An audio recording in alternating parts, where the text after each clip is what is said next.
Hi అండి, hello, welcome back to my channel. నేను మీ శ్రీదేవి. అందరూ ఎలా ఉన్నారండి? నేనైతే చాలా బాగున్నాను. ఇక ఈరోజు నా మార్నింగ్ రొటీన్ వ్లాగ్ అయితే మీ అందరితో షేర్ చేసుకోవాలనుకుంటున్నాను. సో ఇక్కడ స్కిప్ చేయకుండా చివరి వరకు చూడండి. ఈ చిన్న మినీ వ్లాగ్ మీ అందరి కోసం, మీ అందరికీ నచ్చుతుందని అయితే అనుకుంటున్నాను. ఇంకా ఎర్లీ మార్నింగ్ ఈ రోజు అయితే నేను 5:30కి అయితే లేచానండి. పెద్ద బాబు కాలేజ్ ఉంది, సో అందుకని చెప్పేసి క్యారేజీ పెడదామని చెప్పి ఇంకా ఎర్లీ మార్నింగే లేచానండి. లేచినసరికి మాకు సెల్లారంతా క్లీన్ చేసేసి చక్కగా అయితే రెడీగా పెట్టేసి ఉంచారు. నేను ఇంకా లేచిన వెంటనే బ్రష్ చేసేసి రెడీ అయ్యి బయటకు వచ్చి అయితే ముగ్గు అయితే పెట్టేశానండి. బ్రష్ అయింది, మనం ముగ్గు పెట్టుకోం కదా, ఇల్లు కూడా చిమ్ముకోకూడదు కదా. బ్రష్ చేసిన తర్వాత అంటే అది యాక్చువల్గా స్నానం చేసి చేయాలంటారు, అంత చేయలేం కాబట్టి మనం ఏదో చిన్నగా బ్రష్ చేసేసి నేను ఇంట్లో వర్క్ అయితే స్టార్ట్ చేస్తానండి. బ్రష్ చేయండి నేను ఏ వర్క్ స్టార్ట్ చేయను. సో ఇక్కడైతే నేనైతే ఇంటి ముందు ఈ విధంగా ముగ్గు అయితే పెట్టుకుంటున్నాను.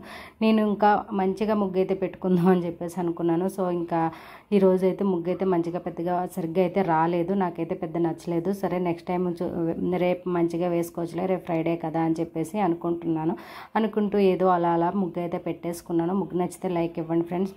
మీరు కనుక ఫస్ట్ టైం నా ఛానల్ చూసినట్లయితే సబ్స్క్రైబ్ కూడా చేసుకోండి. ఇంటి ముందు అయితే ముగ్గు అయితే పెట్టేసుకుంటున్నాను. పాలతను కూడా మాకు 6కే తీసుకొచ్చేస్తాడు కదా అని చెప్పాను కదా, పాలు కూడా వచ్చేసినాయండి. పాలు అయితే ఫ్రిడ్జ్లో పెట్టేశాను. ఇంకా ఎందుకంటే ఎర్లీగా వచ్చేస్తున్నాయి కదా, 2 టైమ్స్ అయితే కాయవలసి వస్తుంది. మళ్ళీ పాలు ఇంకా ఎండలు అయితే ఎక్కువగా ఉంటున్నాయి కదా, పాలు కూడా విరిగిపోతున్నాయండి. ఇంకా బయట ముగ్గు పెట్టేశాను కదా, ఇంకా బాబుకి అయితే లంచ్ బాక్స్ ప్రిపేర్ చేద్దామని చెప్పేసి కిచెన్లోకి అయితే వచ్చేసాను. ఈరోజు లంచ్లోకి అయితే పొటాటో ఫ్రై చేయమని చెప్పేసి అన్నాడు. యాక్చువల్గా నిన్నైతే మా బాబు లంచ్ బాక్స్ అయితే పట్టుకెళ్ళినట్టే తిరిగి తీసుకొచ్చేసాడండి. నాకైతే చాలా కోపం వచ్చింది. ఒక్క మెతుకు కూడా తినకుండా మొత్తం బాక్స్ అంతా తిరిగి తీసుకొచ్చేసాడు. ఎందుకని అనుకుంటున్నారా, నిన్న నేను ఎగ్ బుజ్జి కర్రీ చేశాను, కోడిగుడ్డు పొలట అయితే వేశాను. వాడికంట ఉప్పు అయితే సరిపోలేదంట, ఉప్పు సరిపోలేదని మొత్తం లంచ్ బాక్స్ తిరిగి తీసుకొచ్చేసాడు. ఈ రోజు అయితే ఒళ్ళు దగ్గర పెట్టుకొని నేను కూడా లంచ్ అయితే ప్రిపేర్ చేశాను. ముందే ఉప్పు అయితే చూసుకున్నాను. ఏంటంటే దీపం పెట్టుకుంటాం కదా, ఉప్పు చూడడం ఎందుకులే అని చెప్పేసి నేనైతే నిన్న కోడిగుడ్డు కదా ఇంకా అందుకని చూడలేదు. సో ఈరోజైతే ఉప్పు అయితే కరెక్ట్గా వేసి లంచ్ బాక్స్ అయితే పెడితేనే నేను తింటానని చెప్పేసి అన్నాడు. ఇంకా వాడు ఒక్కడికే కదా అని చెప్పి కొన్ని బియ్యం అయితే కడిగేసి పెట్టేశానండి. ఇక్కడ రైస్ కూడా ఉడికిపోతుంది. పొటాటో ఫ్రై అంటే మా వాడికి చాలా ఇష్టం. యాక్చువల్గా పిల్లలకి పొటాటో ఫ్రై అంటే బాగా ఇష్టపడతారు కదండి.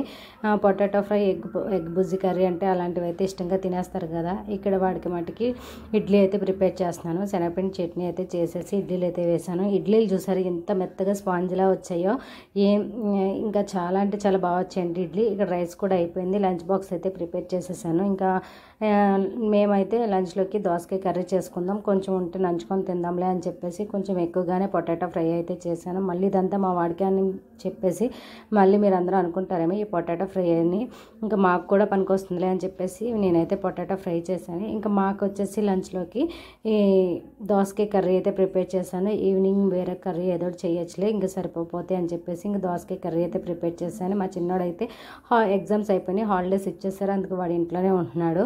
ఇంకా పెద్దోడికి ఒక్కడికే కదా అని చెప్పి కొంచెం రైస్ పెట్టి కొంచెం కర్రీ అయితే ప్రిపేర్ చేసి వాడికైతే స్కూల్కి అయితే పంపించేసాను. ఇక్కడైతే నేను ఈవినింగ్ టెర్రస్ పైన సరదాగా హౌసీ అయితే ఆడారండి.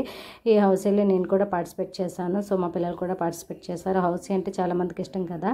వీడియో నచ్చితే లైక్ ఇవ్వండి. మరో మంచి వీడియోతో మళ్ళీ మీ ముందుకు వచ్చేస్తాను. Thanks for watching friends. Bye.